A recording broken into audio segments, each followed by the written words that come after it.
Akkermans, and this is Smart Asset Management Lecture 10, Section 3, SCADA sensor data, using the untapped potential of industrial data. We saw in the lecture on asset information systems that this architecture of asset information systems is quite diverse. There are systems where the documentation is really held, the data systems where there's a flow of transactions in the ERP systems where the workflow of engineering is being supported, and even systems where the analytics, the decision making on basis of data with regard to asset management is being supported. And there's also the real-time monitoring and control systems. And the reason that in the previous lecture this was out of scope was because that's not between humans and equipment. No, it's between machines and machines anyway.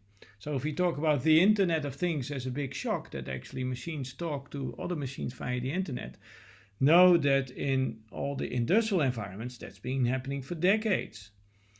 Indeed, those industrial IT networks, they are fundamentally different from our conventional data processing networks.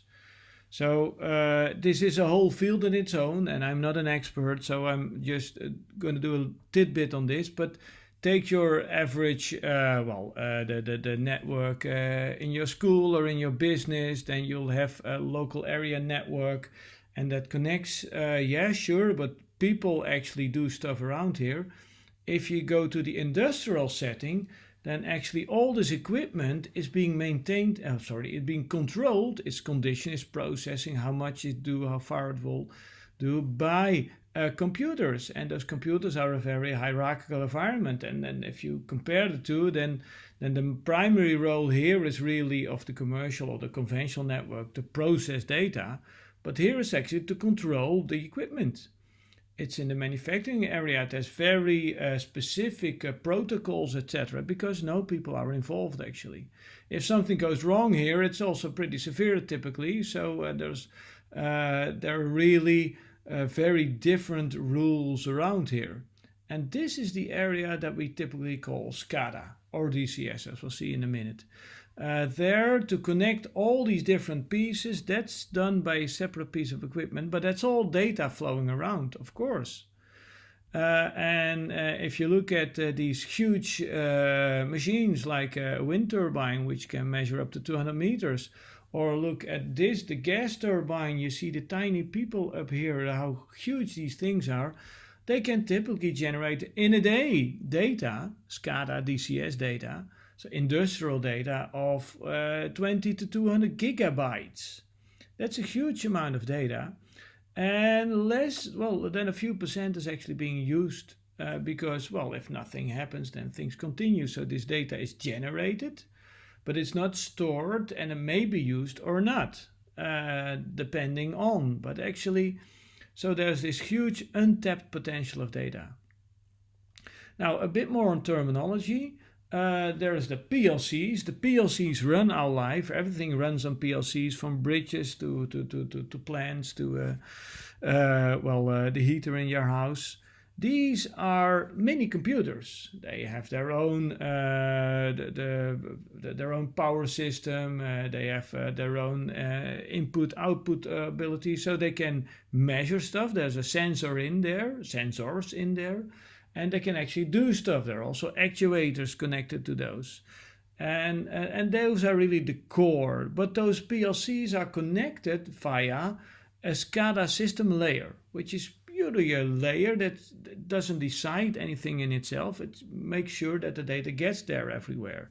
So the data is there and then it disappears again unless you do something else with it. The focus of the SCADA data is on acquisition and presentation. Now there's SCADA and there's DCS. SCADA and basically what I find in practice that technical folks use the terms rather loosely, and it may be that you talk about a SCADA system where it's actually called a DCS system. And if you look at it really conceptual, that's not a big difference. It is so that SCADA systems were meant for geographically dispersed settings, so where hundreds of kilometers could be in between, and then you assume lower data reliability in the communication devices, and that has consequence for the way they run. For instance, they do not need a constant ping, ping, ping, ping, a process flow of data at a fixed time. Tell me, I'm doing all right, I'm doing all right, I'm doing all right. No, only, oh, I'm not feeling so well right now. That change, then that event is being transmitted. And the other side, you have a DCS, and a DCS is similar to that, but they are usually process-based and also more tightly integrated, as in factories, chemical plants, power stations, etc. Really, those process control things where you just don't have the time, and lots of stuff is happening in short periods of time. So but basically they overlap. That's what you also can see in this case. Our case comes from the Campione field lab. So the condition-based maintenance in the process industry in a networked environment. That's what Campione is, one of our bigger world-class maintenance field labs. And one of the living labs within the field lab is the Fujifilm IMS field lab. Fujifilm in the Tilburg plant, they produce steel plates, offset plates, so for the printing industry.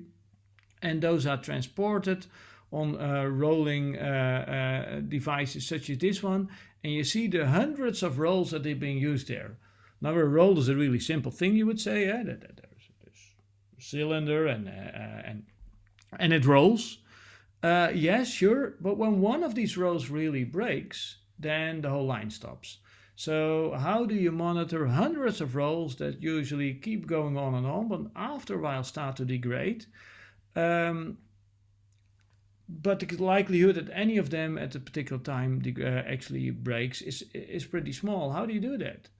And break, well, they don't break, but they deform. So the roundness of these cylinders deteriorates. Now, that's a problem that not just Fujifilm has. For instance, a company like Tata Steel has it also, but that's different rolls and different bits of steel that go over there. But anyway, what the solution found by Fujifilm together with IMS, which is a small specialized firm, also a partner of world-class maintenance in this Campione project, is that they took the SCADA data, or DCS, you see they call it DCS data here, a DCS system, from the equipment and put that into an online roller health monitoring system, or ORHMS. Not an easy acronym, I think, but quite to the point. And that's nice about this case, that the sensors were not separate. They, by the way, they did multiple things. They also did stuff with handhelds and also stuff with sensors. But what I like about this project is really that it's so based on those sensors that we have so many around already. So here's another picture from actually what's the data flow then. Well, here you've got your rolls again. There is some separate monitoring there by another world-class maintenance partner, ISO technology. That happens with sensors, yes, but a lot of it is also done by the data from Fuji. That's collected, and that amounts to some 50 gigabytes a day of data. So that's a lot of data. And the data then are analyzed and translated into a coloring system. And here you see the nice coloring that actually moves from green to red, or green to yellow to red, and then even black. And that's the time when you have to replace, certainly the time that you have to replace these rollers. They've been very successful with this. You can find one of our roundtables with Johan Prinsloo of IMS talking about this on our YouTube site as well. Very successful. There are some 40 odd indication of rollers with deformation, and all of them were predicted correctly. So that's quite nice. And what you see here again, you see the color coding, and you see that this particular one is already in the reddish side and gets more and more red and then into the black. And that's then also the moment that it will break. Here you see an indication of the roundness of that, or the unroundness you could say, of the cylinder in question. And as time progresses, which you can do in the animation that Johan showed, that you can also see in this round table, this unroundness increases. And actually, if you look at the date of the roller exchange here, after that, he was green again with some yellow bits because, well, there you have to roll in more or less. And things were quite smooth there once more.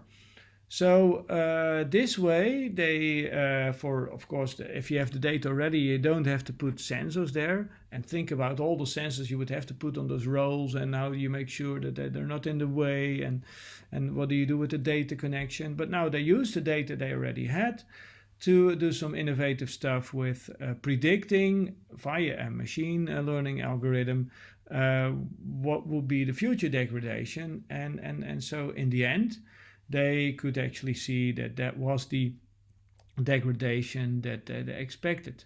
Mind you, interesting to note, so they do not directly measure with specialized centers the actual roundness. They estimate it based on the SCADA data, but they can validate those data because at the end, when the roller is replaced, you can see to what extent was the damage similar to the predicted damage. So the algorithm can still learn.